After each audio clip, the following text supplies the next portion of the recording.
beberapa hari yang lalu, tidak sampai 1 pekan dari masa kepresidenan Joko Widodo selesai, itu menerbitkan surat tentang pencopotan Kepala BIN Budi Gunawan. Nah, tentu pencopotan ini, pemberhentian ini membuat teka-teki bagi masyarakat.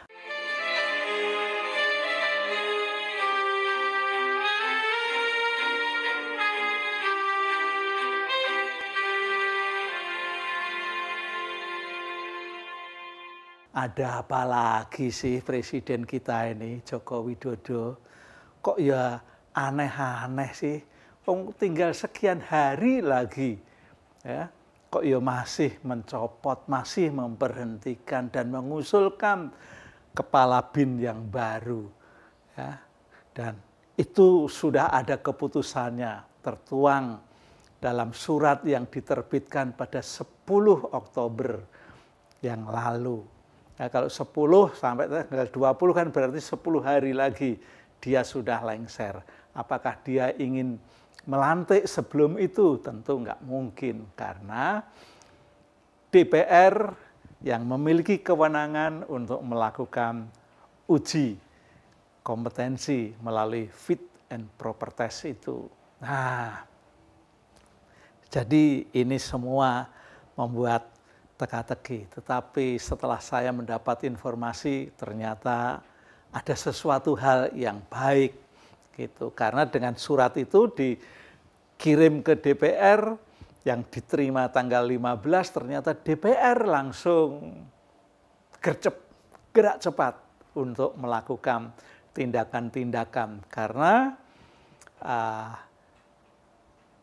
DPR belum memiliki alat kelengkapan, komisi-komisi juga belum ada, badan-badan juga belum ada, sehingga ini ditangani oleh pimpinan DPR saja.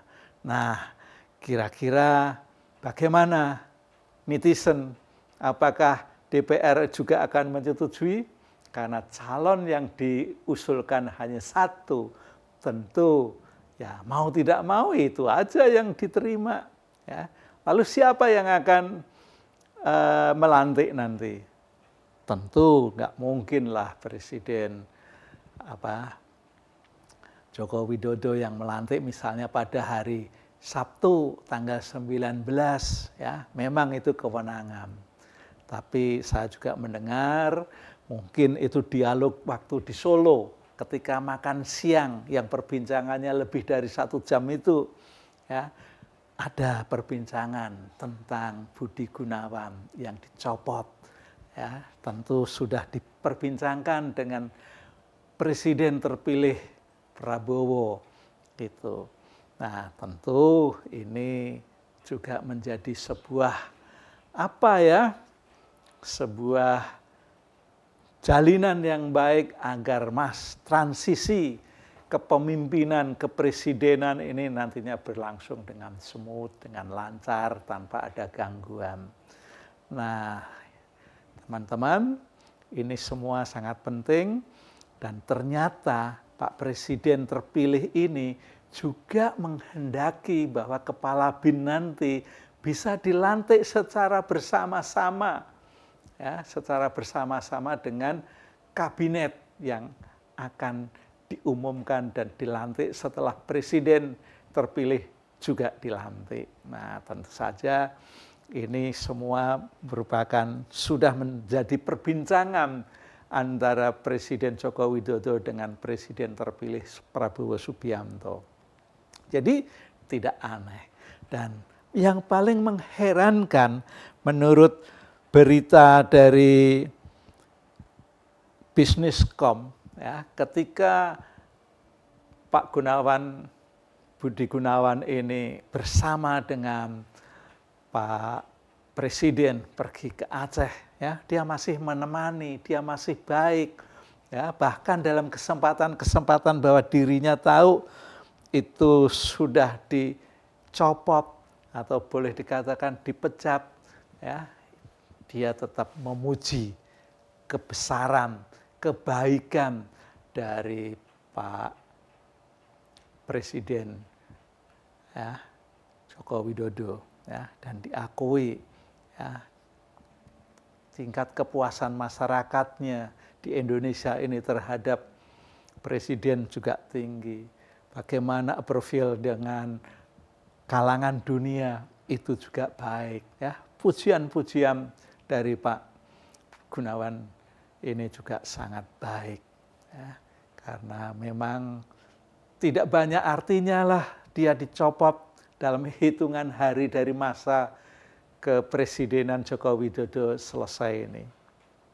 Ya, jadi sekali lagi bahwa Pak Budi Gunawan kemarin juga sempat diundang, ya, dan tentu dia juga sudah mengikuti pembekalan, ya, di rumah Pak Prabowo yang ada di Hambalang beserta dengan calon menteri yang lain, ya. Pembekalannya juga, wah, menurut saya sangat luar biasa. Kalau nantinya setiap kementerian bisa bekerja sama, jadi tidak terjadi ego sektoral, ya, antara menteri satu atau kementerian satu dengan kementerian yang lain, tidak saling akunya sendiri, ya. Kalau itu yang terjadi, ya nanti tentang kemajuan sangat susah. Jadi misalnya ada kementerian yang agak lemah didukung oleh kementerian yang lain, karena memang harus bisa bekerja sama, harus bisa berkolaborasi, tidak ada ego sektoral. Itu yang dikehendaki oleh Pak Prabowo. Dan suatu ketika tentang korupsi-korupsi itu juga, ya, saya berharap hilang, karena Pak Prabowo juga akan mengejar para koruptor itu sampai ke ujung Antartika sana. Dan itu pun dalam pembekalan juga disampaikan, ya, entah pada hari pertama atau hari kedua itu akan ada pembekalan tentang anti korupsi itu. Oke, sampai di sini dulu bahwa pencopotan Pak Budi Gunawan yang tinggal hitungan hari, mungkin hanya 5 hari saja, dan karena suratnya itu sampai kepada DPR pada tanggal 15. Jadi kalau hitungan 15 kan tinggal 16, 17, 18, 19, 20. Tinggal 5 hari lagi, tentu tidak ada banyak pengaruhnya. Wakil BIN-nya masih bisa bekerja, karena dia yang dicalonkan untuk menjadi kepala BIN oleh Presiden Widodo. Kalau begitu DPR-nya gerak cepat dan dapat memutuskan, ya, apakah pada hari Kamis, apakah ada hari Jumat diputuskan bahwa yang namanya Wakil BIN yang sekarang ini Pak Muhammad Hendrian Datra itu dinyatakan disetujui oleh DPR, maka tinggal diserahkan kepada Presiden.